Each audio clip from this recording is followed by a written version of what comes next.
नमस्कार दोस्तों, homeopathy with Sachin में आप सब लोगों का बहुत बहुत स्वागत है।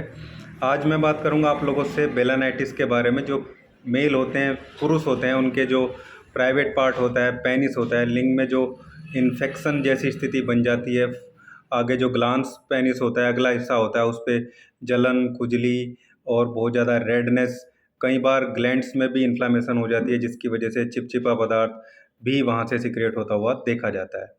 तो चलिए आज का वीडियो स्टार्ट करते हैं। दोस्तों, सफाई ना रखने के कारण, अच्छे से साफ रहने ना रहने के कारण, गंदगी अगर साफ ना हो, जो प्राइवेट जेनाइटल एरिया होता है मेल फीमेल दोनों का, तो वहाँ पे बहुत सारी गंभीर बीमारियाँ पैदा हो सकती हैं। ऐसे ही पुरुष में भी एक बीमारी है बेलानाइटिस, जो एक तरीके का इन्फ्लामेशन है, एक तरीके का इन्फेक्शन है, जिसमें सेकेंडरी इन्फेक्शन का डर भी रहता है। कई बार बैक्टीरियल ग्रोथ देखी जाती है, कई बार कोई फंगल इन्फेक्शन भी इसमें जो है इसके साथ साथ ग्रो होना स्टार्ट हो जाता है। तो बेलानाइटिस में होता क्या है कि जो फोर स्किन का एरिया पार्ट होता है, कई बार जैसे जो कुछ लोग की जो फोर स्किन है वो आगे से नहीं होती होती है, तो उसकी वजह से गंदगी भी इकट्ठी होती है। सफाई ना करे तो वहाँ पे एक तरीके का इन्फेक्शन जो है देखने को मिलता है, जिसमें जो ग्लांस पेनिस है उसकी चमड़ी में छोटे छोटे से दाने अगले हिस्से में देखने को मिलते हैं, जिनमें बहुत ज़्यादा जलन, रेडनेस कई बार देखी जाती है। आमतौर पर ये कोई बहुत गंभीर बीमारी नहीं है, लेकिन कुछ केस में ये गंभीर जो रूप है वो भी ले सकती है, और जो पेशेंट है उसको बहुत सारी डे टू डे लाइफ की प्रॉब्लम देखने को मिल सकती है, जिसमें पेशाब में जलन, एक तरीके का गंदी स्मेल जो है उसके कपड़ों से, उसके प्राइवेट पार्ट से आने लगती है, और जो इंटरकोर्स है उसको करने में वो बहुत ज़्यादा तकलीफ़ महसूस करता है। कई बार उसकी फीमेल पार्टनर को भी बहुत सारी समस्या उसकी वजह से होती हुई देखी गई है। इसके बहुत सारे कारण में सबसे बड़ा कारण एक अच्छे से सफाई ना रखना ही है, जिसकी वजह से वहाँ पे पहले फंगस ग्रोथ देखने को मिलती है, फिर सेकेंडरी इन्फेक्शन जिसमें बैक्टीरियल इन्फेक्शन, कैंडिडा का इन्फेक्शन जो है, जो फंगल का ही एक रूप है, वो जो है देखा जाता है। दूसरा, ऐसे बहुत सारे हार्ड साबुन को यूज़ करने से भी इसमें जो प्रॉब्लम है वो देखी गई है, और अनप्रोटेक्टेड जो है जो इंटरकोर्स करना, अनप्रोटेक्टेड सेक्स करने से भी ये सारी प्रॉब्लम जो है, यानी कि ये ट्रांसमिटेड डिजीज़ के तरीके से भी आ सकती है। एक पर्सन से दूसरे पर्सन में जाने के इसके चांस रहते हैं। बहुत सारे और कारण भी इसमें देखने को मिल सकते हैं, लेकिन मेन समस्या यही है। अब जब हम इसकी ट्रीटमेंट की बात करते हैं तो होम्योपैथी में इसका बहुत अच्छा ट्रीटमेंट अवेलेबल है, जिससे ये समस्या बहुत जल्दी से ठीक होगी और हमेशा के लिए ठीक हो जाएगी। सबसे बड़ी यही है कि स्थिति जो है वो दोबारा वापस नहीं आनी चाहिए। इसमें कुछ मेडिसिन जो है जो लगातार सेवन करनी है पेशेंट को, 1 या 2 मेडिसिन। बाकी मेडिसिन सिम्प्टोमेटिकली 1 या 2 मेडिसिन जिससे भी आपके सिम्टम मैच हो वो आपको लेनी है, क्योंकि होम्योपैथी में हम यहाँ पे सिम्प्टोमेटिक अप्रोच के साथ ट्रीटमेंट करते हैं। दोस्तों, अगर आप चैनल पे नए हैं और अभी तक आप लोगों ने चैनल को सब्सक्राइब नहीं किया, तो मैं एक बार रिक्वेस्ट करूंगा कि आप लोग चैनल को एक बार सब्सक्राइब ज़रूर करें।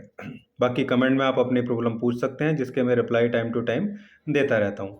सबसे पहले थूजा मेडिसिन पेशेंट को लेनी है। थूजा 200 पोटेंसी की 1 बूंद जीभ पे सप्ताह में 1 बार लेनी है। सभी सभी को ये लेनी है, चाहे कोई सिम्टम उसको अवेलेबल हो या ना हो, जो भी सिम्टम आगे आते हैं, लेकिन थूजा 200 लेनी है। ये एक एंटी इन्फेक्शियस रेमेडी है, जो सभी टाइप के इन्फेक्शन को ठीक करती है, इम्यूनिटी को जो है इम्प्रूव करती है, और जेनाइटल ऑर्गन से रिलेटेड जितनी भी प्रॉब्लम है उन सबको थूजा जो है बहुत अच्छे से ठीक करती चली जाती है। दूसरी मेडिसिन है सल्फर। सल्फर भी हफ्ते में 1 बार लेनी है, सप्ताह में 1 बार, क्योंकि जो सल्फर के सिम्टम हैं, जलन होना, रेडनेस होना और खुजली होना, ये इसका बहुत बड़े सिम्टम इसमें आते हैं।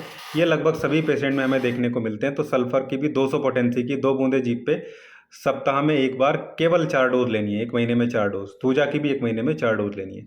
बाकी सिम्टोमेटिकली जो मेडिसिन आती है वो मैं आपको बता रहा हूँ, जिनमें से कोई एक मेडिसिन आपको लेनी है। सबसे पहले है एपिस मेलिफिका।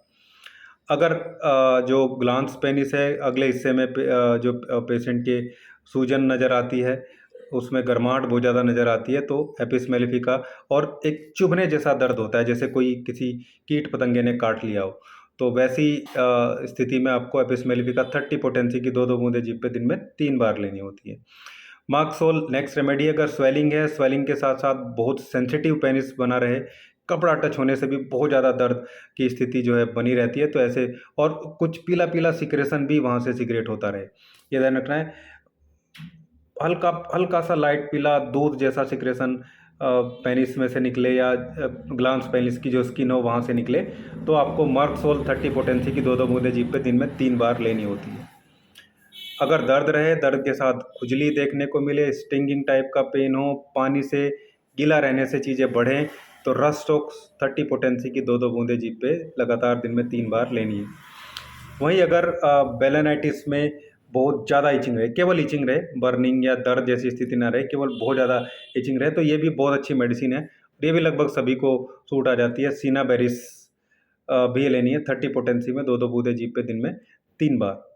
वहीं अगर किसी पेशेंट को पेशाब में बर्निंग सेंसेशन है, पेशाब में जलन होती है, पेशाब करने के बाद पेशाब में पेन होता है, ऐसी सिचुएशन में पेशेंट को कैंथरिस 30 पोटेंसी की 2-2 बूंदें जीभ पे कुछ दिन लगातार 3 बार लेनी है। वहीं अगर जो पेनिस है उस पे छोटे-छोटे लाल-लाल स्पॉट बने हों, एक स्पॉट, दूसरा स्पॉट, तीसरा स्पॉट, ग्लांस पेनिस का जो लिंग का अगला हिस्सा होता है उस पे छोटे-छोटे स्पॉट बने हों और पेशेंट को फिमोसिस जैसी प्रॉब्लम भी हो, उसकी फोरस्किन जो है वो मुश्किल से पीछे जाती हो, खासकर हिंदू कम्युनिटी में जो हमारे देखने को मिलता है उस सिचुएशन में, और शार्प पेन भी रहता है, स्टिंगिंग पेन, कई बार हल्का-हल्का ब्लीडिंग जैसी भी रहती है। तो ऐसी सिचुएशन में नाइट्रिक एसिड 30 पोटेंसी की 2-2 बूंदें जीभ पे 3 बार लेनी होती है। तो स्टार्टिंग में मैंने आपको 2 रेमेडी बताई हैं, थूजा सप्ताह में 1 बार 4 सप्ताह तक, सल्फर सप्ताह में 1 बार 4 सप्ताह तक 2 बूंदें जीभ पे लेनी है, सल्फर सुबह-सुबह लेनी है, थूजा शाम को लेनी है।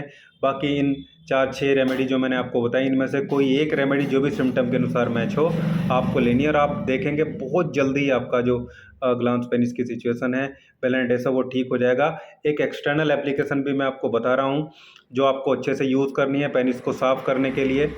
एक जैसे जो आपका गेंदे का फूल आता है, गेंदे के फूल को लेके उसको क्रश करके पानी को उबाल लेंगे थोड़ा सा, एक फूल को क्रश करके, और एक रेमेडी जो है कैलेंडुला आती है होम्योपैथी में, कैलेंडुला का मदर टिंचर, उस गेंदे के फूल के पानी में 20 बूंदें, 1 कप पानी में 20 बूंदें कैलेंडुला की ऐड करके पेनिस को, ग्लांस पेनिस को साफ़ करना है, फिर सुखा लेना है अच्छे से। ऐसा दिन में 2 बार करना है, 1 बार तो करना ही करना है। तो बेलेनाइटिस की सिचुएशन बहुत जल्दी से तेज़ी के साथ ठीक होगी और कोई सेकेंडरी इन्फेक्शन से भी आप बच जाएँगे। तो ये था आज का वीडियो।